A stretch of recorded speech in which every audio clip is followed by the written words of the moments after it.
Alors, bonsoir à tout le monde. Alors ce soir, on va aborder ensemble le métier de Lead Technical Director dans les effets spéciaux. Alors, Technical Director, en fait, on le prononce TD en fait dans le milieu, et c'est un acronyme qui signifie Technical Director et donc directeur technique en français. Alors c'est pas au sens directeur technique dans les entreprises, c'est plutôt développeur en fait. Donc ensemble, on va aborder ce métier-là. On va commencer par un exemple très concret qu'on a vu à Micros-Images. Ensuite, on va voir un petit peu plus les généralités de ce métier, voir par quel biais de formation on peut arriver à ce métier-là, et ensuite quelles sont les évolutions possibles. Alors, très rapidement, quelques mots de présentation. Moi, c'est Alexis, je suis Lead à Micros pour le studio pub et long métrage, parce que Micros, c'est une société qui fabrique avant tout des images et qui est divisée principalement en 3 studios. Donc le premier, c'est la publicité, Micros MPC. Le deuxième, Micros Technicolor pour le long métrage et Micros Animation pour les longs métrages d'animation. Alors, quant à Micros Animation, ce sont d'autres équipes de TD et de développeurs. Donc voilà, moi je suis plus pour la pub et le long métrage. Alors, avant de plonger dans l'univers TD, en fait, il faut voir que derrière l'image, en fait, on a des logiciels qui fabriquent les images. Et derrière ces logiciels, on a des artistes. Et en fait, le TD va se placer juste entre le logiciel et l'artiste. Alors, un exemple concret, Valérian. Donc, production en 2017. Moi, je veux pas de son, là.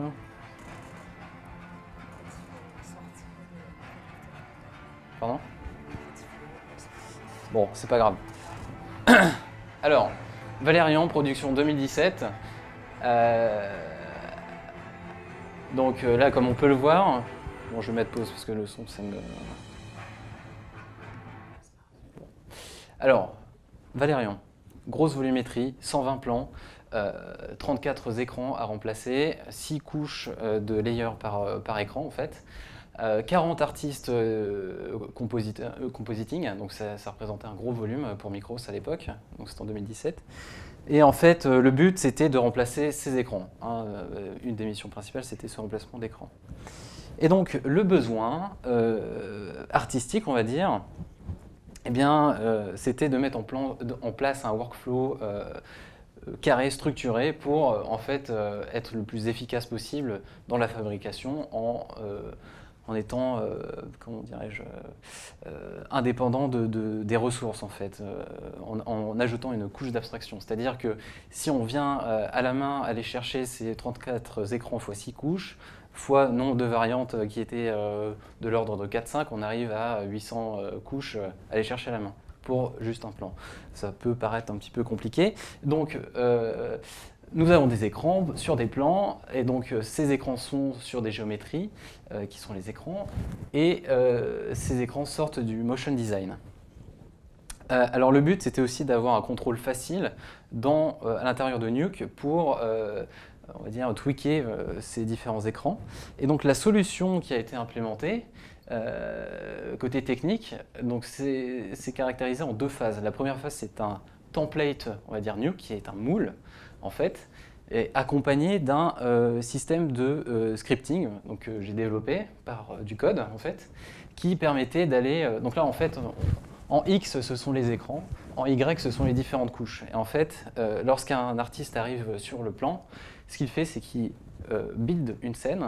Donc il télécharge, il ouvre cette scène et en fait il y a un script qui va aller loader toutes les images, les dernières versions, les dernières géométries dans l'espace. Parce qu'en fait on a adopté une technique qui était de placer les écrans dans un espace 3D et de les rendre ensuite en 2D pour gérer la transparence et le motion blur pour les effets. Alors pour ce qui en est du contrôle, ça fait beaucoup de liens verts. En fait, on voit les interdépendances entre les différents nodes. Et ce qu'on a mis en place, c'est des boîtes à outils pour permettre le contrôle d'avoir une granularité très forte en fait, sur le contrôle de ces différents écrans. Parce que je le rappelle, le but c'était d'intégrer des écrans et donc de faire du compositing sur ces écrans. Alors, si on prend un petit peu de recul et qu'on généralise un petit peu ce qu'est le métier de TD à partir de cet exemple, eh bien, si je devais résumer en quelques mots, en fait, un TD, c'est c'est une personne technique qui va fabriquer des outils pour les artistes. Et en fait, la finalité du TD, c'est de gagner en qualité dans l'image finale, parce qu'on va permettre à l'artiste d'avoir plus de temps pour fabriquer son image. Et donc, le profil, pour être TD, eh bien, en fait, il est développeur parce qu'il va transposer en fait, le besoin artistique en solutions techniques via du code, par exemple. Mais il est aussi expert métier dans certains domaines, comme dans Nuke, dans Maya, sur les poils, etc. Et donc, ses principales missions sont d'améliorer le workflow des artistes, apporter des solutions techniques en phase avec un besoin artistique et en phase avec un budget de production, et aussi arriver et apporter de l'aide technique. Alors, il a aussi un savoir-être, des savoir-faire qui sont très appréciés dans le domaine. Il travaille énormément avec les différents départements, donc l'IT, la core technologie, tous les départements, quasiment la supervision. Il est aussi curieux parce qu'il il est au sein d'une technologie qui évolue sans cesse, donc il doit se mettre à jour constamment et, de par la nature de ses missions, être polyvalent. Donc il est expert, comme je le disais, dans plusieurs domaines. Donc, par exemple, moi, je suis expert pipeline, compositing et sur la couleur, donc la colorimétrie, pour aider justement les artistes aussi à se mettre à jour sur les standards de couleur, donc les guider dans ces différentes étapes. Et en plus de cela, un lead va avoir le rôle de superviser en fait des TD, et donc avoir une gestion de projet et faire des choix techniques au sein de son équipe, et guider et recouper les différentes missions de son équipe.